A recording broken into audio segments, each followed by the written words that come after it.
আল্লাহর হাবিব তিনি স্পষ্ট হাদিসের মধ্যে বলে দিয়েছেন, মান মাতা ওয়া লাম ইয়াহুজ্জা ওয়া আলাইহিল হজ্জু ইনশাআ ইয়াহুদিয়ান ওয়া লা নাসরানিয়ান।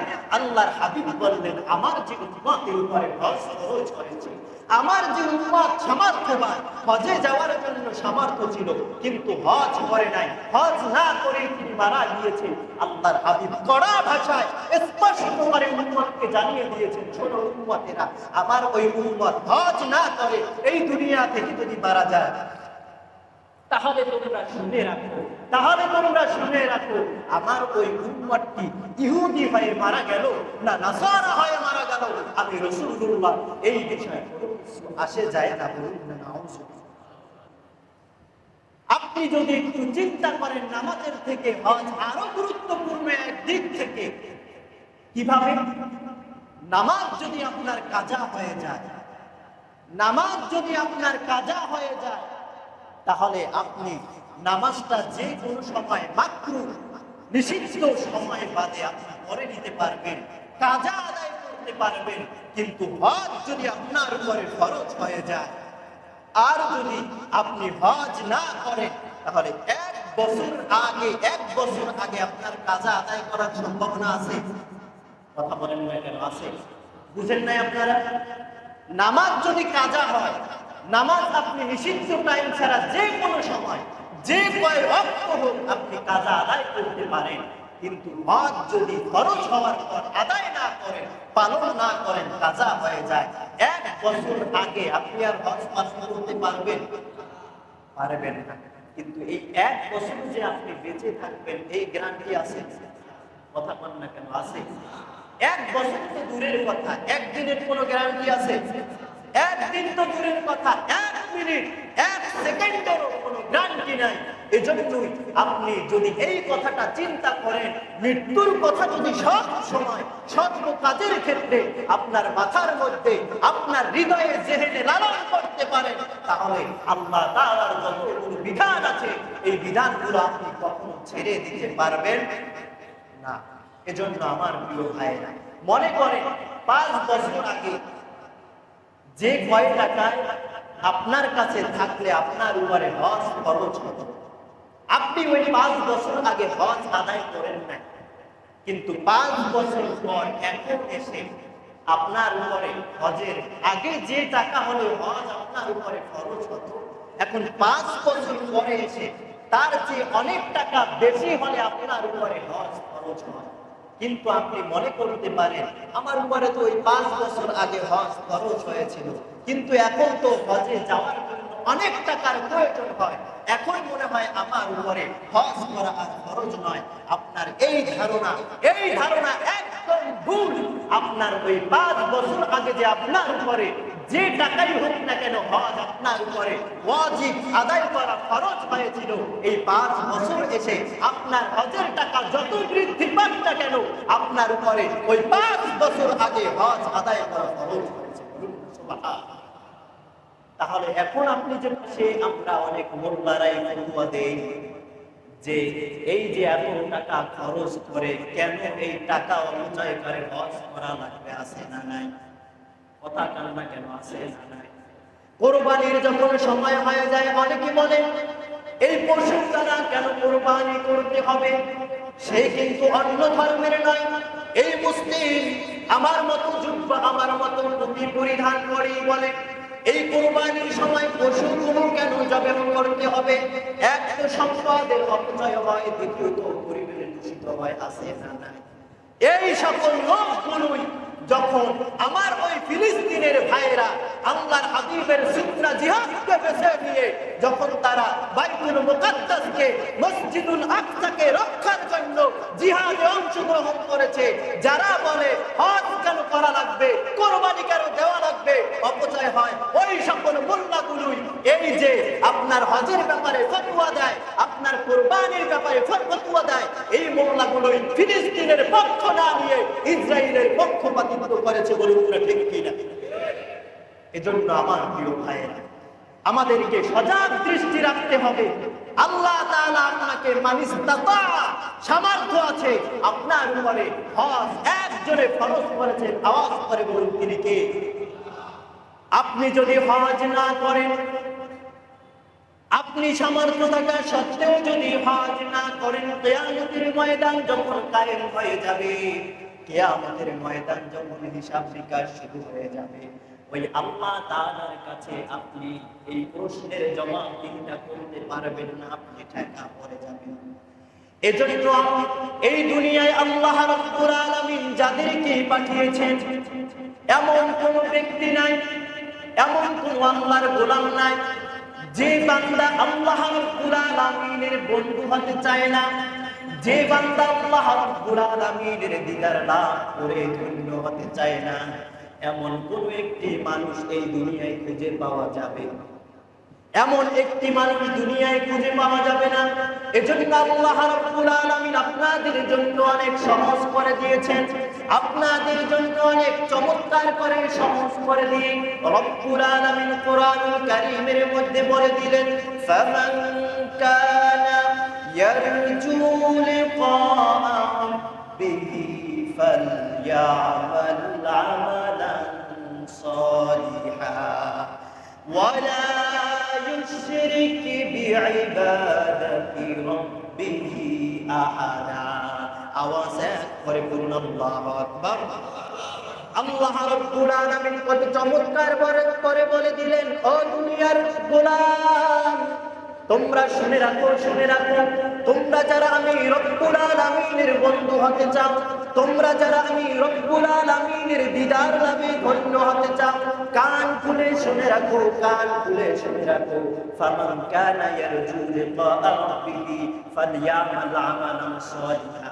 আল্লাহ তাআলা বললেন, দুনিয়ায় বসে তোমরা যদি দুটি আমল করতে পারো, দুটি কাজ যদি তোমরা করতে পারো, আমি রব্বুল আলামিন তোমাদেরকে আমার দিদার দিয়ে ধন্য বানায়া দিব।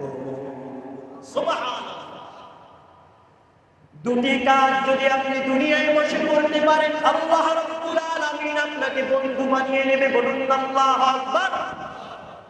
আপনি যদি দুনিয়ায় বসে দুটি আমল করতে পারেন, আল্লাহ তাআলা আপনাকে তার দিদার দিয়ে ধন্য বানায়া দিবে। এক নম্বরে আল্লাহ তাআলা বললেন, ফালইয়ামাল আমালান সালিহা। দুনিয়ায় বসে তোমরা যদি বেশি বেশি নেক আমল করতে পারো, কি করতে পারো?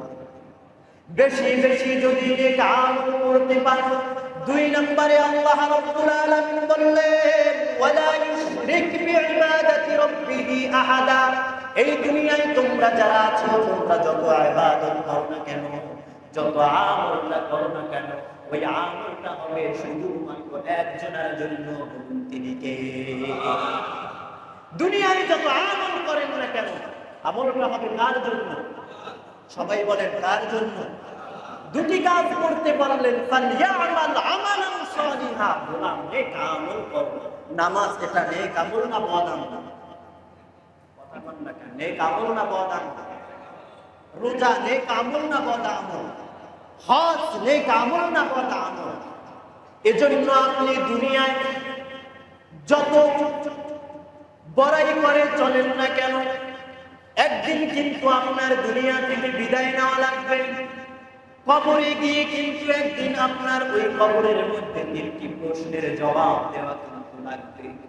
এই দুনিয়ায় আপনি এমপির পাওয়ারে চলেন, দুনিয়ায় আপনি মন্ত্রীর পাওয়ারে চলেন, কোন জায়গায় যদি আপনি অন্যায়ও করেন, আপনি অন্যের পাওয়ার খাটিয়ে পার পেয়ে যান, আছে না নাই? এজন্য আপনি দুনিয়ায় যতই হাডাম দেখান না কেন, মৃত্যুবরণ যেদিন আপনি করবেন, কবরের মধ্যে আপনাকে তিনটা প্রশ্ন করবে। আপনি দুনিয়ায় বসে সুদের সাথে লেনদেন করেছেন, ঘুষের সাথে লেনদেন করেছেন, ওই কবরের মধ্যে মুনকার নাকিরকে ঘুষ দিয়ে কেউ পার হতে পারবে? কথা বলেন না কেন? পারবে? মুনকার নাকিরকে বলবেন, আমি তো দুনিয়ায় বসে তেমন আল্লাহর সাথে সম্পর্ক আমার ছিল না, আমার সম্পর্কটাই ছিল সুদের সাথে, ঘুষের সাথে। আমি কিছু গ্যাস নিয়ে এসেছি, তোমাকে গোপনে দিলাম, তুমি আমাকে এই কবরের জগৎটা পার করে দাও। পারা যাবে? পারা যাবে। এজন্য আপনি শুনলে অবাক হয়ে যাবেন। একটি ঘটনা আপনাদেরকে বুঝানোর জন্য বলি, আমরা আবার মূল আলোচনায় চলে যাচ্ছি। আকায়েদে নাসাফির মুসান্নিফ মুফতি সাকালাইন হযরতে ইমাম নাসাফি রাহমাতুল্লাহি আলাইহি, তিনি জিনদেরও মুফতি ছিলেন, তিনি মানুষদেরও মুফতি ছিলেন, যার কারণে তাকে মুফতি সাকালাইন বলা হতো। তিনি যখন দুনিয়া থেকে বিদায় নিলেন, মৃত্যুবরণ করলেন, তার একজন শাগির্দ, তার একজন ছাত্র, তিনি ওই কবরের পাশে মুরাকাবায় বসে গেলেন। তার উস্তাদের সাথে সাক্ষাৎ করা যায় কিনা। তার উস্তাদ তো দুনিয়ায় বসে কোনোদিন আল্লাহর অবাধ্য কোনো কাজ করে নাই, দুনিয়ায় বসে তিনি কোনোদিন খারাপ কাজ করে নাই। আল্লামা নাসাফি রাহমাতুল্লাহি আলাইহি এমন একজন লেখক ছিলেন, তিনি তার একটি কিতাব তেঁতুল গাছের নিচে বসে লিখেছেন, যাতে করে সহজ ভাষায় লিখতে পারেন। বলুন না সুবহানাল্লাহ। সহজ ভাষায় যেন তিনি লিখতে পারেন, এজন্য তেঁতুল গাছের নিচে বসে কিতাব লিখেছেন। আর ওই কিতাবটি সবচেয়ে কঠিন একটি কিতাব হয়েছে। বলুন না সুবহানাল্লাহ। তাহলে তার ভাষার পাণ্ডিত্যটা কত বড় ছিল। যখন তার ছাত্র মুরাকাবায় বসে আল্লামা নাসাফির সাথে মুরাকাবায় সাক্ষাৎ লাভ করলো, ছাত্র শ্রদ্ধার সাথে উস্তাদকে জিজ্ঞেস করলো, উস্তাদ জি, আপনার সাথে আমার একটু সাক্ষাৎ করার বড় ইচ্ছা ছিল, আপনি একটু আমাকে বলুন, আপনাকে কবরে রাখার পরে ফেরেশতারা কেমন আপনার সাথে ব্যবহার করেছে, কেমন ভাবে আপনার সাথে কথা বলেছে, আমার সাথে বলুন। আল্লামা নাসাফি রাহমাতুল্লাহি আলাইহি তিনি বললেন, ও আমার শাগির্দ, শোনো শোনো, যত মানুষ দুনিয়া থেকে মৃত্যুবরণ করে কবর জগতে চলে যায়, প্রত্যেকের কাছে তিনটা প্রশ্ন করা হয়। আমাকে কবরে রাখার পর ফেরেশতারা আমার কাছে প্রশ্ন করার জন্য চলে আসলো। যখন ফেরেশতারা আমাকে প্রশ্ন করলো, মার রব্বুকা ওয়া মান নাবিয়্যুকা ওয়া মা দীনুকা, তোমার রব কে, তোমার নবী কি, তোমার নবী কে, তোমার দ্বীন কি, তিনটি প্রশ্ন যখন আমাকে ফেরেশতারা করলো, আমি নাসাফি সঙ্গে সঙ্গে ফেরেশতাদেরকে জিজ্ঞেস করলাম, ও ফেরেশতারা শোনো শোনো, তোমরা যে আমাকে তিনটি প্রশ্ন করেছো, এই তিনটি প্রশ্নের জবাব কি আমি গদ্য আকারে দিব না পদ্য আকারে দিব? সুবহানাল্লাহ করে। গদ্য পদ্য বুঝেন? আমি কি তোমাদের এই তিনটি প্রশ্নের জবাব সবাই যে স্বাভাবিক অবস্থায় গল্প আকারে দেয়, আমি কি ওই স্বাভাবিক অবস্থায় দেব, নাকি পদ্য আকারে, আমি কবিতার আকারে ছন্দে ছন্দে দেব? বলুন আল্লাহু আকবার। ফেরেশতারা বলল, নাসাফি তুমি কবিতা আকারে এই প্রশ্নের জবাবগুলো দাও। হযরত নাসাফি রাহমাতুল্লাহি আলাইহি এবার ওই ফেরেশতাদের প্রশ্নের জবাব দিচ্ছেন। ফেরেশতাদের প্রশ্নের জবাবে তিনি বললেন, রব্বুনাল্লাহু লা ইলাহা ইল্লা সিওয়াহু ওয়া নবী মুহাম্মাদুন মুস্তাফাহু ওয়া দীনুল ইসলাম ওয়া ফি'লি যামীম আসআলুল্লাহু আফওয়াহু ওয়া আ'তাহু। হযরতে ইমাম নাসাফি রাহমাতুল্লাহি আলাইহি ফেরেশতাদেরকে এক নম্বরে মার রব্বুকা প্রশ্নের জবাব দিচ্ছেন, রব্বুনাল্লাহু রব্বুনাল্লাহু লা ইলাহা সিওয়াহু।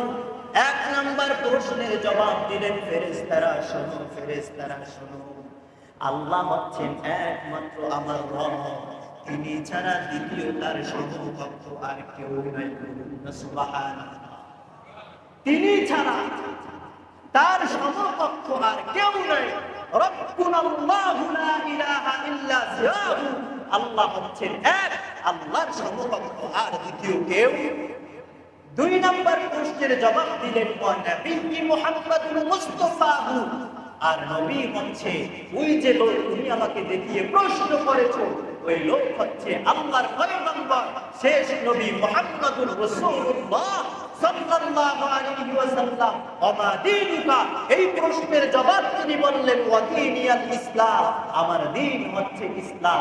এই কথা যখন তিনি পদ্য আকারে জবাব দিলেন, এরপরে তিনি ভাবলেন আমি যে পদ্য আকারে প্রশ্নের জবাবগুলো দিলাম, আমার মনের মধ্যে অহংকার এসে যেতে পারে, আমার মনের মধ্যে অহংকার আসতে পারে। এজন্য তিনি সঙ্গে সঙ্গে কবিতা আকারে আবার আল্লাহর কাছে মাফ চাইলেন। ওয়া ফি'লি দামিন আসআলুল্লাহু আফওয়াহু ওয়া আতাহু, আল্লাহ আপনার কাছে আনুগত্যের সাথে বিনয়ের সাথে বলছি, আমার জীবনে গুনাহ আর গুনাহ, গুনাহ আর গুনাহ, আমার জীবনে গুনাহ ছাড়া আর কিচ্ছু নাই।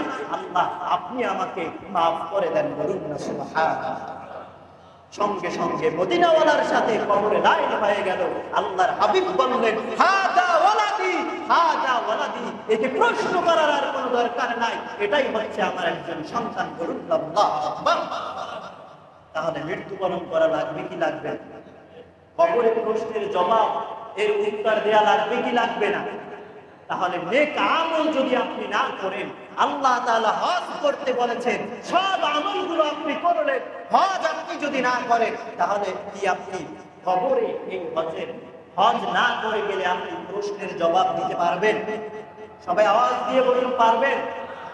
এজন্য আমার প্রিয় ভাইয়েরা, তাহলে যার উপরে হজ ফরজ হয়েছে, আমাদের অনেকের মধ্যে আবার এমন ধারণা আমরা লালন করি, পোষণ করি যে এখন তো যুবক বয়স, বিয়ে শাদী এখনো করি না, একটু বৃদ্ধ বয়সে উপনীত হয় হজ করব।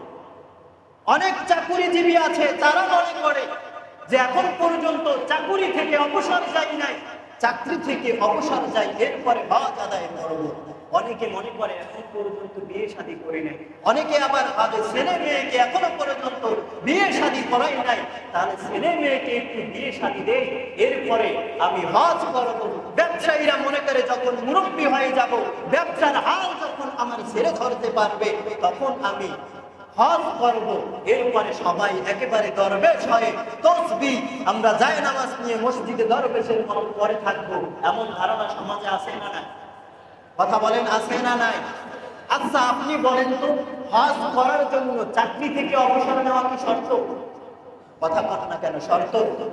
হজ করার জন্য ছেলে মেয়ে বিয়ে শাদী তো দূরের কথা, নিজে বিয়ে করাও হজ করার জন্য শর্ত?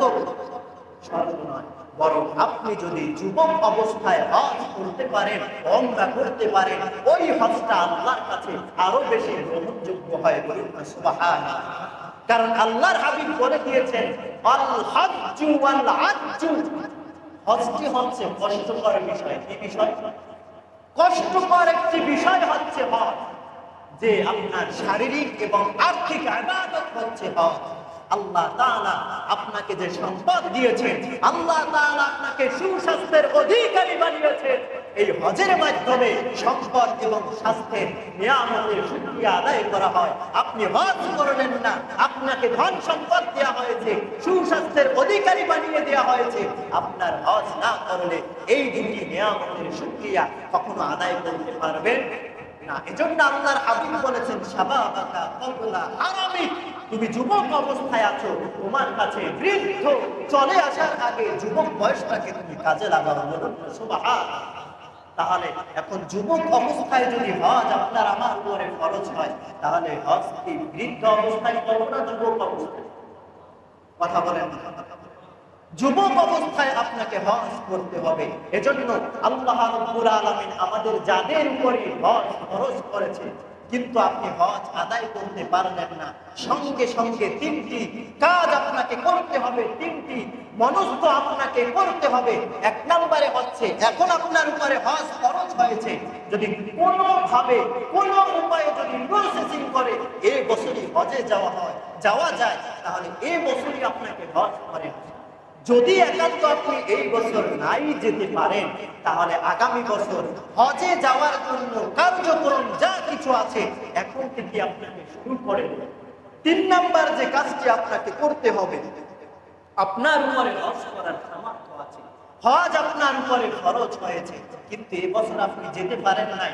আপনার নিয়ত আছে আপনি আগামী বছর পাক্কা হজে যাবেন, প্রসেসিং কার্যক্রম শুরু করে দিয়েছেন, কিন্তু আপনি আগামী বছর হজ পর্যন্ত বাঁচবেন এর কোনো গ্যারান্টি আছে? কথা কন্যা কেন আছে? এজন্য আপনার সন্তান, আপনার ওয়ারিস যারা আছে, এই হজ ফরজ হওয়ার পরে যখন আপনি হজে যেতে পারলেন না, সঙ্গে সঙ্গে তাকে ওসিয়াত করবেন, আমার উপরে তো হজ ফরজ হয়েছে, আমি আগামী বছর এবছর যেতে পারি নাই, আগামী বছর আমি হজ যাওয়ার পাক্কা নিয়াত করেছি। কোনো ক্রমে যদি হায়াত আমার আগামী বছর পর্যন্ত না থাকে, হায়াতে যদি আমি বেঁচে না থাকি, তাহলে তোমরা আমার পক্ষ থেকে তোমরা এই হজ আদায় করে দিবে। বলুন সুবহানাল্লাহ। আপনি যদি এই ওসিয়াত না করে মারা যান, তাহলে আপনি কিন্তু গুনাহগার হয়ে মারা যাবেন, গুনাহগার হয়ে মারা যাবেন। আল্লাহর হাবিব তিনি স্পষ্ট হাদিসের মধ্যে বলে দিয়েছেন, মান মাতা ওয়া লাম ইয়াহুজ্জা ওয়া আলাইহিল হজ্জু ইনশাআ ইয়াহুদিয়ান ওয়ালা নাসরানিয়ান। আল্লাহর হাবিব বললেন, আমার যে উম্মতের উপরে হজ ফরজ হয়েছে, আমার যে উম্মত সামর্থ্যবান, হজে যাওয়ার জন্য সামর্থ্য ছিল কিন্তু হজ করে নাই, হজ না করে তিনি মারা গিয়েছেন, আল্লাহর হাবিব কড়া ভাষায় স্পষ্ট করে উম্মতকে জানিয়ে দিয়েছেন, ছোট উম্মতেরা, আমার ওই উম্মত হজ না করে এই দুনিয়া থেকে যদি মারা যায়, তাহলে তোমরা শুনে রাখো, তাহলে তোমরা শুনে রাখো, আমার ওই উম্মতটি ইহুদি হয়ে মারা গেল না নাসারা হয়ে মারা গেল, আমি রাসূলুল্লাহ এই বিষয়ে কোনো কিছু আসে যায় না। বলুন না নাউযুবিল্লাহ। তাহলে আল্লাহর হাবিব বড় কথা আমাদেরকে বলে দিলেন, যে উম্মত হজ না করে মারা যাবে, ওই উম্মত ইহুদি হয়ে মারা গেল, ওই উম্মত নাসারা হয়ে মারা গেল, এই বিষয় আমি রাসূলুল্লাহর কিছু আসে যায় না। এজন্য আমার প্রিয় ভাইয়েরা, আল্লাহ রাব্বুল আলামিন যাদেরকে হজ করার সামর্থ্য দিয়েছেন, আপনি যদি এই হজ যদি আদায় করতে পারেন, তাহলে আখিরাত আপনাকে এই হজ পালনের মাধ্যমে স্মরণ করিয়ে দিবে। বলুন সুবহানাল্লাহ। আপনি হজে যাবেন, এই হজে গিয়ে কোনো আত্মগম্ভীরতা নেই, এখানে কোনো অহমিকা নেই, অহংকার নেই, এই ক্ষেত্রে কোনো বাদশাহী চলে না, এই ক্ষেত্রে কোনো জমিদারি চলে না। যখন মানুষ সবাই হজে বাইতুল্লাহ গিয়ে উপস্থিত হয়ে যায়, ধনী বলেন, গরিব বলেন, রাজা বলেন, প্রজা বলেন, আরব বলেন, অনারব বলেন, আপনি যা কিছু বলেন না কেন, কৃষ্ণাঙ্গ বলেন, শ্বেতাঙ্গ বলেন, সবাই এক কাতারে লাব্বাইক বলে আল্লাহর সামনে দাঁড়িয়ে যান। আপনি যত বড় লোকই হন না কেন, আপনি এই দুনিয়ায় বসে কাউকে পাত্তা দিতে চান না, কিন্তু বাইতুল্লাহ চলে যান, দেখবেন আপনার গাড়িওয়ালা আপনার সাথে আপনার মতো একই পোশাক পরে আপনার সাথে এক কাতারে দাঁড়িয়ে গিয়েছে। বলুন আল্লাহু আকবার। তাহলে এই যে হজের বিধান আল্লাহ রাব্বুল আলামিন দিয়েছেন, এজন্য যারাই বাইতুল্লাহ গিয়ে উপস্থিত হয়, তাদের মধ্যে কোনো অহমিকা, কোনো অহংকার থাকে না। সবাই একই বাক্যে বলে লাব্বাইক আল্লাহুম্মা লাব্বাইক লা শারীকা লাকা লাব্বাইক ইন্নাল হামদা ওয়ান নি'মাতা লাকা ওয়াল মুলক লা শারীকা লাকা লাব্বাইক। সবাই এই স্লোগান দিতে দিতে আল্লাহ তোমার গোলাম হাজী, এই কথা বলতে বলতে সবাই বাইতুল্লাহ শরীফে গিয়ে উপস্থিত হয়ে যায়। কিন্তু এখন আমাদের নিয়ত হচ্ছে ভিন্ন। কেমন নিয়ত? আমরা অনেকেই হজ করতে যাই, বিশেষ করে উমরা করতে যাই, আমরা সেলফি তোলার জন্য। আপনি উমরায় গিয়ে দেখবেন অনেকে শুধু যায় সেলফি তোলার জন্য।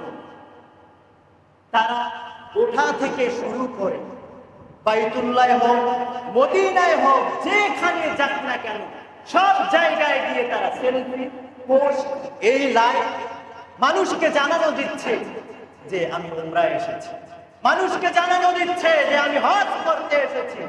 আমাদের মধ্যে অনেকে আবার হাজী সাহেব লাগানোর জন্য হজ করে, আসে না না? কথা বলেন না কেন, আসে না না? আপনি যে নিয়ত করে হজ করেন না কেন, কিন্তু আপনি যদি একমাত্র রব্বুল আলামিনের সন্তুষ্টির জন্য হজ করেন, আল্লাহ রব্বুল আলামিনের সন্তুষ্টি, আল্লাহর প্রিয় হওয়ার জন্য হজ আদায় করেন, আল্লাহর হাবিব হাদিসের মধ্যে বলেন, আল হজ্জুল মাবরুর লাইসা লাহু জাযাউন ইল্লাল জান্নাহ। বলুন আল্লাহু আকবার। আল্লাহর হাবিব বললেন, উম্মতেরা শুনো, যে নিয়তে তুমি হজ করবে, হজটা যদি আল্লাহর কাছে কবুল হয়ে যায়, আল্লাহ যদি তোমার হজে সন্তুষ্ট হয়ে যায়, তোমাকে কি দিয়ে আল্লাহ তাআলা পুরস্কৃত করবে তুমি কি জানো?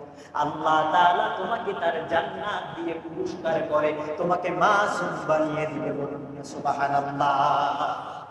এজন্য আমার প্রিয় ভাইয়েরা, সময় শেষ হয়ে গিয়েছে। হজ হচ্ছে অনেক গুরুত্বপূর্ণের ফজিলত অনেক। এজন্য আরো যত কথা আছে আমরা আগামী জুমায় আলোচনা করব ইনশাআল্লাহ। যতটুকু আলোচনা হয়েছে, যাদের উপরে হজ ফরজ হয়েছে, এখনো আমরা যদি হজে যাওয়ার আমাদের এই বছর সুযোগ থাকে, আমরা এখনই রেডি হয়ে প্রস্তুতি গ্রহণ করে আল্লাহ তাআলা আমাদেরকে হজ পালন করার তৌফিক দান করুন। সকলে বলি আমিন। আরেকটা আওয়াজ দিয়ে পড়ি আমিন।